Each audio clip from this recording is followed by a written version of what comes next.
मित्रों नमस्कार, मैं हूं राकेश कुमार। आप देख रहे हैं मत अभिमत। मित्रों, ये जो विशेष सर्वेक्षण संविदा कर्मी और अभियंता संघ है, उसका अनिश्चितकालीन हड़ताल जारी है। पटना के गर्दनीबाग में ये बैठे हुए हैं 7 दिनों से। हालांकि विभाग इसको लेकर कई सख्त कदम उठाया है। कारण पूछा गया है। यह भी कहा जा रहा है कि संविदा पर जो बहाल हैं उसे रद्द कर दिया जाएगा। मतलब तरह तरह की एक तरह से कहें कि धमकी या फिर उनको चेतावनी दी जा रही है, लेकिन इसका असर पड़ नहीं रहा है। असर क्यों नहीं पड़ रहा है, ये बड़ा महत्वपूर्ण विषय है। देखिए, आज 3 सवाल और इस 3 सवाल का जवाब आप लोग को देना होगा। पहला सवाल कि क्या यह जो संविदा कर्मी हैं, जो अमीन हैं या अन्य लोग हैं, क्या अभियंता की पढ़ाई, इंजीनियरिंग की पढ़ाई करके इन्होंने गलती कर दी, या फिर माँ बाप ने बड़े एक सोच के साथ, एक आशा के साथ बच्चों को इंजीनियर बनाया और उसमें तमाम तरह की मुश्किलों, झंझावातों को झेला, तो क्या उन्होंने गलत किया? या फिर सरकार जो एक तरह से कहें कि आज जो मेरी चीज़ें सामने आई हैं उसके बाद लगा है कि जो सरकार के उच्चाधिकारी हैं, जो नियमों को बनाते हैं, वो लोग एक तरफा सोच रहे हैं, या फिर सरकार भैंगी हो गई है। भैंगी का मतलब कि एक तरफ दिख रहा है, दूसरे तरफ अंधेरा है, दिख नहीं रहा है। मैं ऐसा क्यों कह रहा हूँ? मैं इसलिए कह रहा हूँ कि बार बार जो बातें आ रही हैं उसमें 2 बात है। मतलब मुख्य रूप से 2 जो मांगे हैं वो 2 ही हैं। एक मांग ये है कि उनको नियमित किया जाए, क्योंकि ये संविदा पर है। हर 11 महीने पर 11 महीना के लिए रखे, 5 साल से काम करा रहे हैं, हर 11 महीना पर बदल रहे हैं। तो एक तो इनका कहना है कि भैया हमको आप परमानेंट कर दो और 60 वर्ष हमारी नौकरी को सुनिश्चित करो, पहली बात। दूसरी बात कि वेतन का मामला है कि जेई और तमाम लोगों के बराबर वेतन दिया जाए। वेतन अभी मिल कितना रहा है? तो वेतन अभी मिल रहा है 35,000 रुपया अमीन को। हम अमीन की अभियंता जो इंजीनियर्स हैं, मैं उनकी बात कर रहा हूँ, उनको मिल रहा है 35,000, जिसमें से पीएफ के रूप में 3750 रुपया कट जाता है। हाथ में कितना मिलता है? 31-32 हज़ार रुपये। अब हालांकि ये बढ़ा है, पहले 27,000 पर ही नियुक्तियां हुई थी, फिर बाद में मानदेय को बढ़ाया गया, 35,000 गया हुआ। लेकिन जो सामान्य प्रशाखा के इंजीनियर्स हैं, जो इनके साथ ही आए थे संविदा पर, उनकी स्थिति क्या है यह अभी जान लीजिए। उनकी स्थिति है कि उनका वेतन 50,000 60,000 के लगभग में है। लेकिन आज मैं बात कर रहा हूँ दूसरा, और इस बात को आप समझिए और तब मुझे इस बात का जवाब दीजिए कि क्या इंजीनियरिंग पढ़ के इन्होंने गलती की, या माँ बाप ने पढ़ाकर गलती की, या फिर यह गलती सरकार और विभाग में बैठे हुए जो उच्चाधिकारी हैं उनकी है, या भेंगी सरकार की है? यह जवाब आपको आज देना होगा। और उसका कारण है कि यह पत्र देखिए, देख रहे हैं यह पत्र? यह पत्र है बिहार सामान्य प्रशासन विभाग का, बिहार सरकार का, और प्रेषक हैं डॉक्टर बी राजेंद्र, सरकार के अपर मुख्य सचिव। यह मैं पत्र क्यों दिखा रहा हूं, इस बात को जब आप देखेंगे तो निश्चित रूप से आपको लगेगा, और तब जो मैंने प्रश्न पूछा है आपको लगेगा कि यह प्रश्न बड़ा जरूरी है पूछना। ये सभी अपर मुख्य सचिव, प्रधान सचिव, सचिव, पुलिस महानिदेशक, सभी विभागाध्यक्ष, सभी प्रमंडलीय आयुक्त, सभी जिलाधिकारी को दिया गया है, और 22 तारीख मतलब आज का ही यह पत्र है। पत्र में क्या है, यह पूरा पत्र पढ़ने की ज़रूरत नहीं है। मैं आपको इस पत्र से जुड़ा हुआ एक चीज़ बताऊं। देखिए, पहले क्या था कि पहले जो चालक था, सामान्य प्रशासन के द्वारा जो चालकों का मानदेय तय किया गया था, और यह मैं बात कर रहा हूँ जो संविदा कर्मी हैं उनकी, मतलब संविदा पर जो चालक थे उनको मिलता था 25,000 रुपया। मैट्रिक शिक्षित कार्यालय परिचारी को 22,000 रुपया, नॉन मैट्रिक शिक्षित कार्यालय परिचारी को 20,000 रुपया। लेकिन नीतीश जी जो वादा करते हैं वो पूरा करते हैं, ये कहा जाता है। आप लोग भी कह रहे हैं कि नीतीश जी हम लोग को नौकरी दी हैं तो सुरक्षा भी वही प्रदान करेंगे, आपका भी यही कहना है।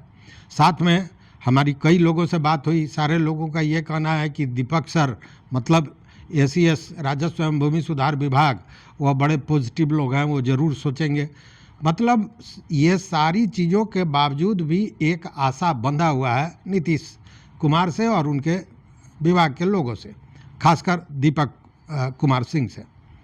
अब है क्या, इस बात को समझिए कि नीतीश कुमार ने, मैंने पहले भी वीडियो में कहा कि 15 अगस्त को कहा कि सारे जो संविदा कर्मी हैं उनका हम वेतन बढ़ा रहे हैं, उनका मानदेय बढ़ा रहे हैं, धीरे धीरे उन लोगों को राज्य कर्मी का दर्जा देंगे। तो उसकी शुरुआत हो गई।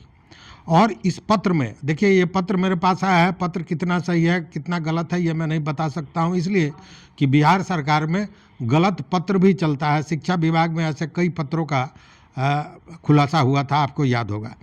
लेकिन इस पत्र में कहा गया है कि आयुक्त की अध्यक्षता में 20/8/2025 को एक बैठक संपन्न हुई, जिसकी कार्यवाही 15/5/35 दिनांक 21/8/2025 द्वारा संसूचित है। और इसमें जो अनुशंसा की गई है उसमें ये कहा गया है कि जो अब नया संविदा कर्मी जो है लोग हैं, इनका जो नया मानदेय होगा वो क्या होगा, यही बताया गया है। जिसमें कहा गया है कि चालक को 35,500 दिया जाएगा, और अगर वो दिल्ली में है तो 37,500। मतलब बहुत लोग हैं जो डिप्यूटेशन में चले जाते हैं पदाधिकारियों के साथ, उनके लिए।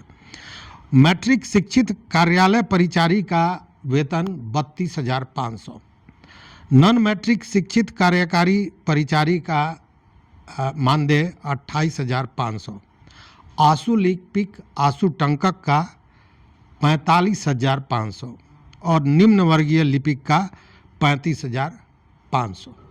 मतलब कि एक चालक के बराबर एक इंजीनियर का वेतन दिया जा रहा है। मैं किसी को छोटा बड़ा नहीं कर रहा हूँ, लेकिन एक इंजीनियर 5 साल 7 साल पढ़ता है, लाखों लाख खर्च होता है, उसके बाद वह एक तैयार होता है इंजीनियर समाज को अपनी सेवा देने के लिए, और उसके अगेंस्ट उसको मिल रहा है उतना ही जितना एक चालक को दिया जाता है।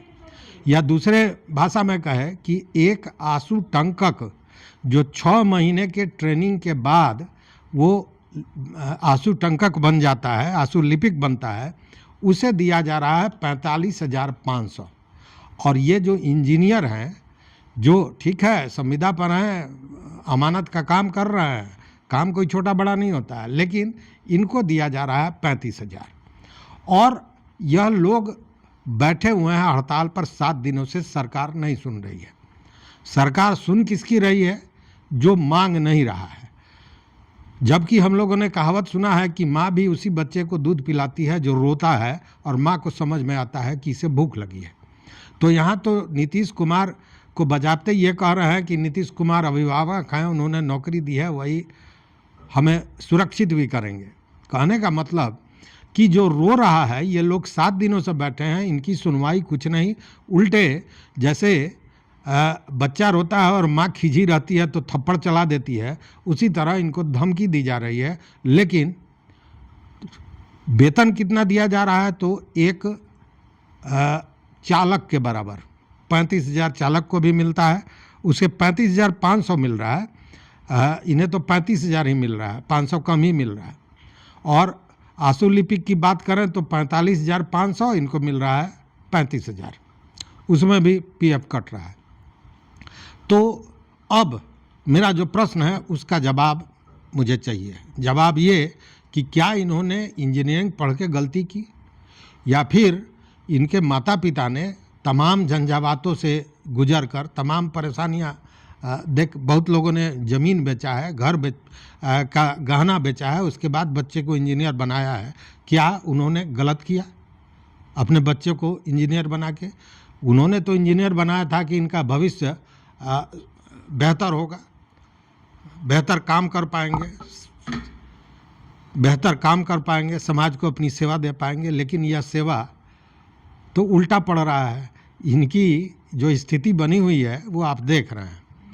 इसीलिए मैंने कहा कि यह प्रश्न कि क्या इन्होंने गलती की इंजीनियरिंग पढ़ के, या सरकार में जो बैठे हुए लोग हैं वो एक तरफा है, मतलब एक आँख है दूसरा आँख नहीं है, काने हैं, एक तरफ दिख रहा है दूसरे तरफ नहीं दिख रहा है। कौआ के बारे में कहा जाता है कि कौआ एक तरफ देखता है तो दूसरे तरफ नहीं दिखता है, तो कौआ वाली स्थिति हो गई है। मतलब कि एक तरफ दिखाई दे रहा है दूसरे तरफ नहीं दे रहा है। ये लोग बैठे हुए हैं, ये योग्य हैं। इनकी जो नियुक्तियां हुई थी संविदा पर भी, उसमें भी लिखित परीक्षा ली गई थी। मतलब तमाम जो नियम है उन नियमों के बाद इनकी नियुक्ति हुई और बावजूद ये स्थिति बनी हुई है। और बाकी जो स्थितियां हैं वो तो आप जानते हैं कि किस तरह का व्यवहार, आचार व्यवहार इनके साथ हो रहा है। तो ये 7 दिनों से बैठे हुए हैं, लेकिन सरकार के पास अब कोई दूसरा चारा है नहीं। जिस तरह की गलती सरकार कर रही है कि एक तरफ इनसे कम योग्यता वाले, क्षमता वाले लोगों को ज़्यादा भुगतान किया जा रहा है, इनको नहीं किया जा रहा है।